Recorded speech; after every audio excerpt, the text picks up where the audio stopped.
Hello everybody, welcome back to 10 Minute Reviews. That was Freya. I'm Jason. I'm bringing you today's video. Please hit the like and subscribe buttons. We'd really appreciate it. We're a small family channel. This is just our passion, talking about books. So we hope to continue doing this for many years to come. So we'd appreciate all of you guys checking us out.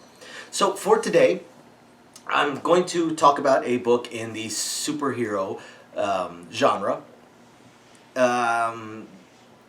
And also, I would even go so far as to put this into the litRPG genre as well. It does also have a subgenre. It's got a little wink, wink, nudge, nudge action going on into it.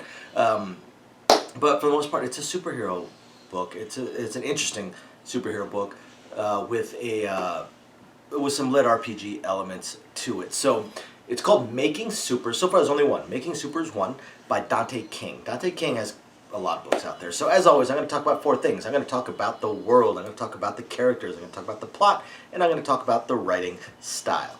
So first off, the world. So the world, it's Earth adjacent. It seems to have, what you would consider modern, all the modern accoutrements.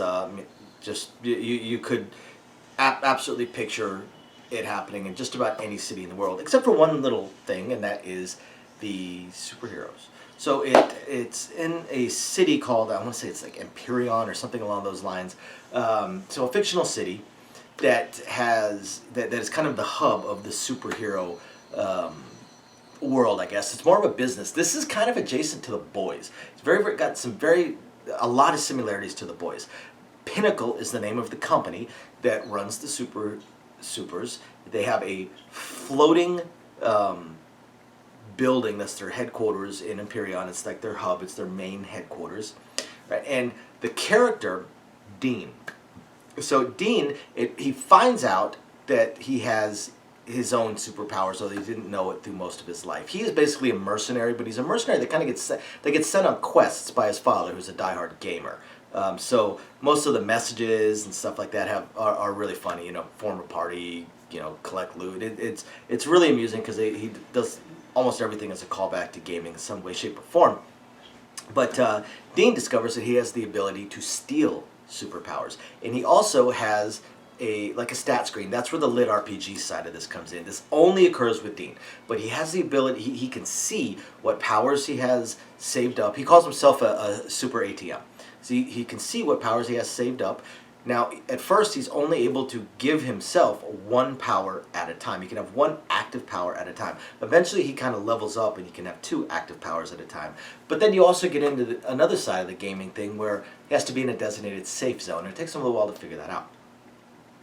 Plot-wise, so Dean is set or called to Empyreon by his father to run a quest. And this is where he learns about his superpowers. He's almost immediately attacked by a Pinnacle superhero, and he manages to defeat him with the help of the driver that used to work for his father. And so she helps him defeat him. He steals the superpowers, and that's how he discovers he's able to do this. And as he continues following his father's instructions, he has to track down the terrorist organization. Well, in the process of doing this, he also discovers that he is able to give superpowers he has stored up. He's able to give them to women, and I think you guys can guess on how he is able to give them to women. He's able to give up to 3 to any one woman. So he ends up, so this definitely has some harem elements to it as well. So he does end up finding the basement and running some more missions and discovering that that Pinnacle not only runs the superheroes, possibly creates the superheroes, and also creates the supervillains, and possibly runs the supervillains as well, and basically just has this huge business model and marketing structure where they use both, and the heroes are absolutely villains in the guise of heroes. And so Dean has to try and take them down. And he does it a couple of different ways. There's a lot of gunfights, a lot of superpowered fights, and a lot of action in the books. But there's a lot of moralistic stuff in it as well. And throughout what's going on, he eventually decides that he needs to form a competing superhero team. Because they got to steal hearts and minds. People are all bought into Pinnacle because of their marketing team. He actually steals one of their head PR people and gives him additional superpowers. She was already a healer, gives her more superpowers. It's pretty funny. And then he creates his own, creates his own superhero team, and that's kind of where things leave off as he's getting ready to start trying to win the hearts and minds of people. As far as the writing style goes, it's absolutely fantastic. Dante King writes the superhero side of things really, really well. Writes the adult side of things really well as well. But if you take those out of the book, you've still got a fantastic book.